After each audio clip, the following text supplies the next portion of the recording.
భీమిలి వేదికగా ఎన్నికల శంఖారావాన్ని పూరించనున్నారు AP CM YS Jagan. ఇదే అంశానికి సంబంధించి మరిన్ని అప్డేట్స్ అందించడానికి మా రిపోర్టర్స్ అందుబాటులో ఉన్నారు. సతీష్ నాయుడు అండ్ యుగంధర్ అందుబాటులో ఉన్నారు. ముందుగా సతీష్ దగ్గరికి వెళదాం.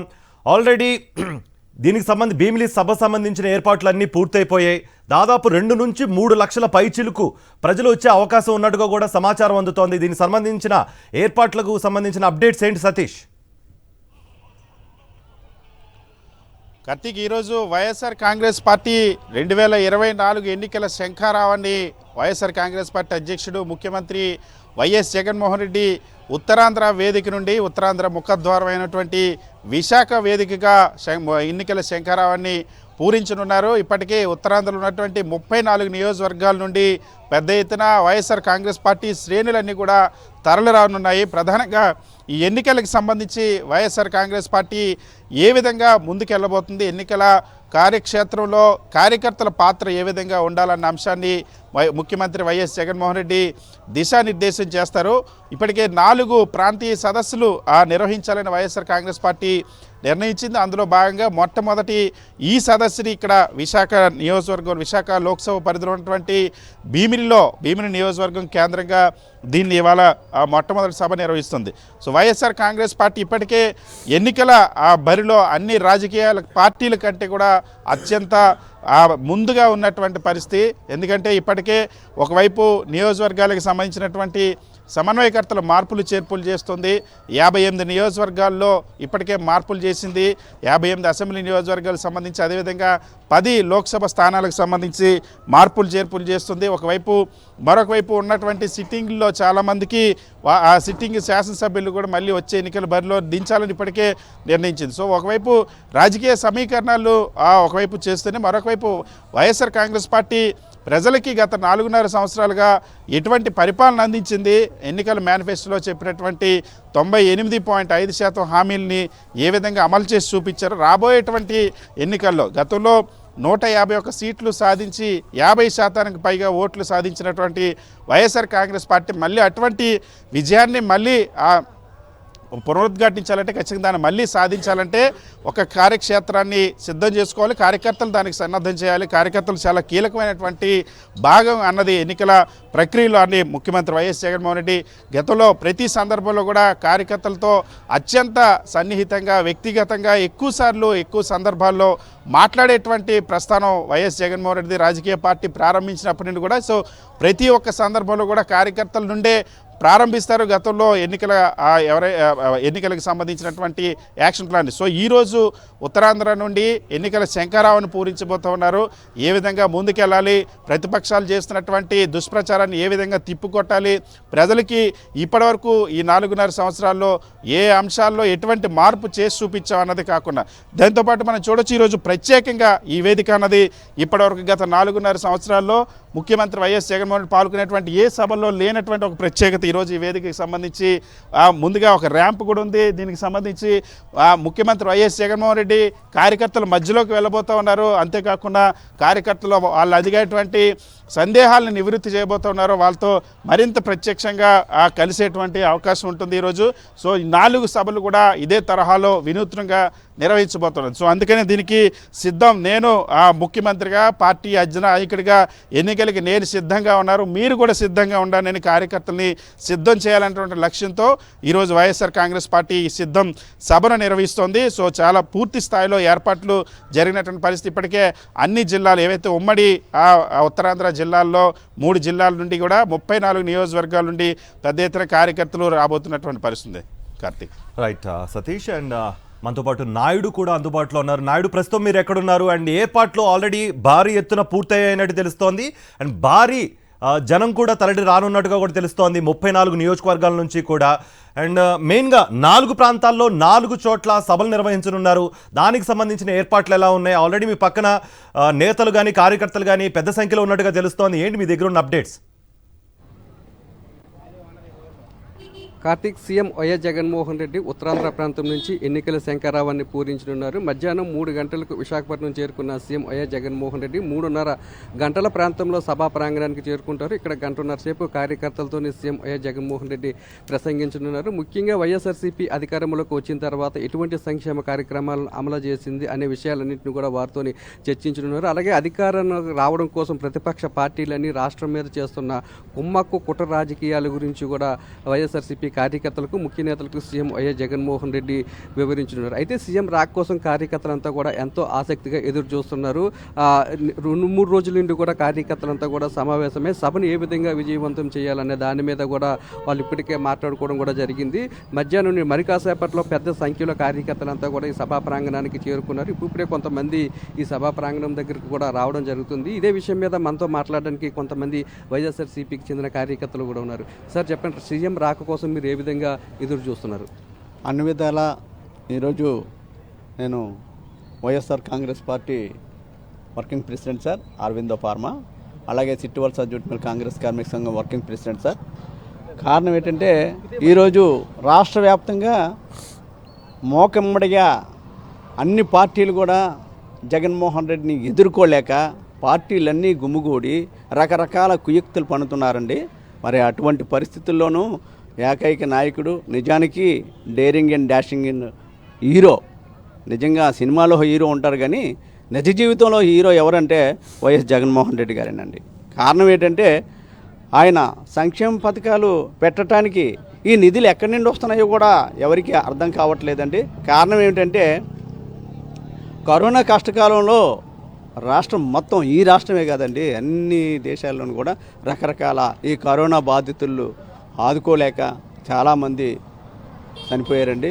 అలాంటిది జగన్మోహన్ రెడ్డి గారు ఈ కరోనా విపత్తులో చాలా సాక్షిశక్యంగా ప్రజల్ని మమేకమై ప్రజలతో తిరుగుతూ రకరకాలుగా ఈ కార్యక్రమాలు చేసి అనేక సంక్షేమ కార్యక్రమాలు ఈ రోజు వరకు ఆపుకుంటున్నారు అంటే ఆయన నిజంగా డేరింగ్ అండ్ డాషింగ్ అండ్ మా మహానాయకుడు వైఎస్ జగన్మోహన్ రెడ్డి. అంటే గత ప్రభుత్వం ఇన్ని పథకాలు, అమ్మఒడని, తర్వాత విద్యాదేవనని, నాడు నేడని, వృద్ధులకు 3000 పెన్షన్ అని, తరువాత ఆసరా, రైతు భరోసా, రకరకాల పెన్షన్లు పెట్టి సంక్షేమ ఫలాలు పెట్టి ఎన్ని కష్ట నష్టాలైనా ఎదుర్కొని ప్రజలకి ఎటువంటి అసౌకర్యం రాకూడదన్న ఉద్దేశం మీద జగన్మోహన్ రెడ్డి నాడు నేడు పెట్టి పిల్లలు ఓట్లు అక్కర్లేదండి, కానీ అయినప్పటికీ కూడా జగన్మోహన్ రెడ్డి గారు మంచి పరిపాలన అందిస్తున్నారు. అటువంటి పరిపాలనని టీడీపీ పాలన ఎందుకు చేయలేకపోయింది?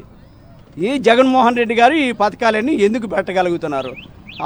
ఈయనకి ఉన్న వ్యత్యాసం ఇదే. ప్రజలందరూ తెలుసుకోవాల్సిందిగా కోరుతూ మళ్ళీ జగన్మోహన్ రెడ్డి గారే ముఖ్యమంత్రి అవుతారని చెప్పేసి ఈ సభాముఖంగా తెలియజేసుకుంటూ ధన్యవాదాలు తెలియజేసుకుంటూ. ఏ విధంగా ఈరోజు సభ ఇక్కడ ఉండబోతుందని మీరు అనుకుంటున్నారు?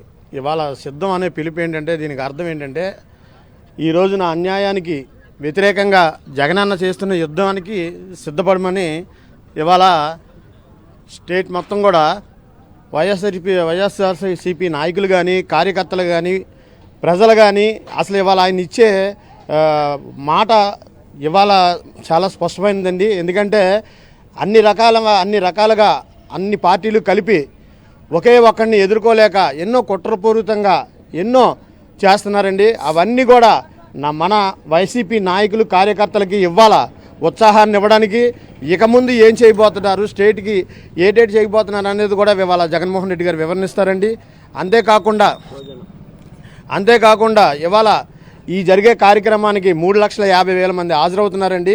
ఈ ప్రాంగణం అంతా నిండిపోయి ఎప్పుడా అని చెప్పి మా నాయకులు, కార్యకర్తలు అందరూ కూడా ఉత్సాహంగా ఎదురు చూస్తున్నాం. మేము యుద్ధానికి సిద్ధం అంటూ మేము కూడా పిలుపునిస్తున్నాం సార్. ఓకే మేడం, ఏ విధంగా ఉండబోతుందని మీరు అనుకుంటున్నారు ఈరోజు? ఈరోజు ఉత్తరాంధ్రలోని ఉన్న 34 నియోజకవర్గాలకు సంబంధించిన ప్రతి ఒక్క కార్యకర్తని ఉత్తేజంగా ఈరోజు ఈ సభలో పాల్గొనడానికి సమాయత్తమై రావడానికి సిద్ధంగా ఉన్నారు. నేను సిద్ధం, మీరు కూడా సిద్ధం కండి అని చెప్పి జగనన్న ఒక సందేశాన్ని ఇచ్చారు.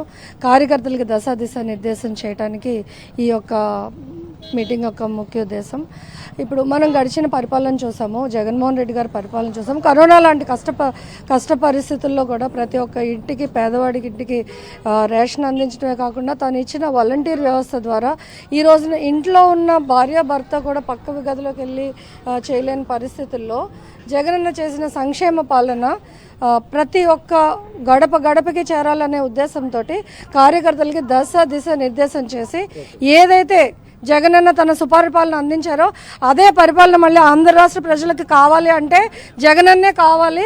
కాబట్టి 2024లో కూడా జగన్మోహన్ రెడ్డి గారు సీఎం అయితేనే ఈ పథకాలన్నీ అందుతాయని దేశం మొత్తం మీద ఎక్కడ ఏ ముఖ్యమంత్రి చేయని విధంగా సంక్షేమ అభివృద్ధి కార్యక్రమాలను సీఎం వైఎస్ జగన్మోహన్ రెడ్డి చేస్తున్నారని, మళ్ళీ ఇవి కొనసాగింపు జరగాలంటే మళ్ళీ జగన్మోహన్ రెడ్డి అధికారంలోకి రావాలని ఇక్కడంతా ఉన్న కార్యకర్తలందరూ కోరుకుంటున్నారు. అలాగే కుట్ర రాజకీయాలు కూడా ఏ విధంగా తిప్పుకొట్టాలనే దాని మీద కూడా ఈ రోజు సీఎం వైఎస్ జగన్మోహన్ రెడ్డి తమకు దిశానిర్దేశం చేస్తారని ఇక్కడ ఉన్న వైఎస్ఆర్సీపీ నేతలు అభిప్రాయపడుతున్నారు. కార్తీక్. రైట్ నాయుడు. అండ్ మనతో పాటు యుగంధర్ అందుబాటులో ఉన్నారు తగడప వలస నుంచి. యుగంధర్, అక్కడ అప్డేట్స్ ఏంటి? ఇప్పుడు ఎన్నికల శంఖారావం పూరించనున్నారు. ఈ నేపథ్యంలో ఆల్రెడీ ట్రెమెండస్ రెస్పాన్స్ వస్తోంది అన్నట్టుగా కూడా ఒక టాక్ అయితే వినిపిస్తోంది. మీ దగ్గర ఉన్న అప్డేట్స్ ఏంటి అసలు? Karthik, very good morning. ఈ రోజున భీమిలి మండలం సింగివలస దగ్గర వైఎస్ఆర్ కాంగ్రెస్ పార్టీ తలపెట్టిన సిద్ధం వైఎస్ఆర్ కాంగ్రెస్ పార్టీ కార్యకర్తల బహిరంగ సభకు శ్రీకాకుళం, విజయనగరం, విశాఖపట్నం జిల్లాల నుంచి పెద్ద ఎత్తున కార్యకర్తలు తరలి వచ్చే ప్రయత్నం జరుగుతోంది. నిన్నటి నుంచి చూస్తున్నాం, సన్నాహక సభలు జరిపారు. అదేవిధంగా గ్రామాల్లో ఎలా క్యాడర్ బయలుదేరాలి, వాళ్ళకి ట్రాన్స్పోర్ట్ ఏంటి, వాళ్ళ తాలూకి ఇతరత్ర ఫెసిలిటీస్ ఏంటి అనేటువంటివన్నిటి మీద కూడాను ఆయా నియోజకవర్గాల ఎమ్మెల్యేలు వాళ్ళకి దిశానిర్దేశం చేశారు. అంతకు ముందే వైవి సుబ్బారెడ్డి ఏదైతే ప్రాంతీయ సమన్వయకర్త ఉన్నారో ఆయన కూడాను ఎమ్మెల్యేలు అందరితో కూడా సమన్వయం చేసుకొని సభలు ఏర్పాటు చేశారు. దాని రిజల్ట్ ఈరోజు మనకు తెలుస్తోంది. శ్రీకాకుళం జిల్లాలో అయితే 10 అసెంబ్లీ నియోజకవర్గాల నుంచి, విజయనగరం జిల్లా నుంచి అయితే 9 అసెంబ్లీ నియోజకవర్గాల నుంచి మొత్తం కూడాను బయలుదేరేటువంటి పరిస్థితి అయితే కనిపిస్తుంది. ఒక్కో నియోజకవర్గం నుంచి 7,000కి తగ్గకుండా 10,000 మంది కార్యకర్తలు బయలుదేరేదానికి ఏర్పాట్లు చేశారు. ఈ మేరకు కావాల్సినటువంటి ట్రాన్స్పోర్ట్ ఫెసిలిటీస్ అన్నీ కూడా ఆయా ప్రాంతాలకు పూర్తిగా చేరుకున్నాయి.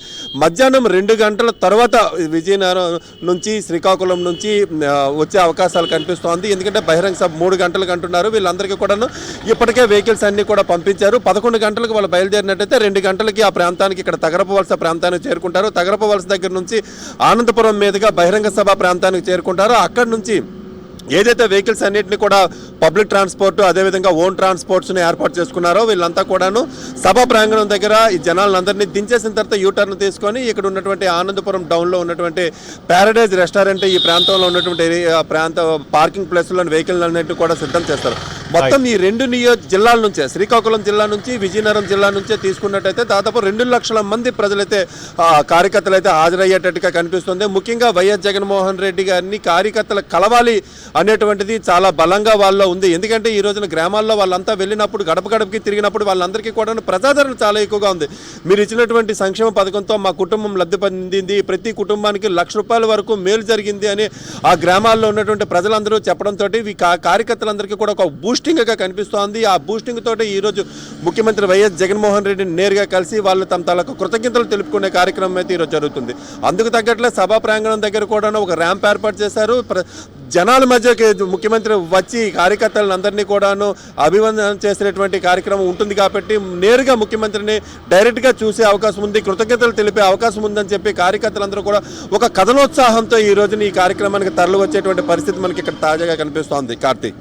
రైట్ యుగంధర్, ఏదేమైనా కూడా ప్రసంగం ఎలా ఉండనుంది అండ్ మెయిన్గా ఎలాంటి దిశానిర్దేశం చేయనున్నారు అన్నది ఇప్పుడు యాక్షన్ ప్లాన్ ఎలా ఉండబోతుందని ఇప్పుడు హాట్ టాపిక్గా మారింది.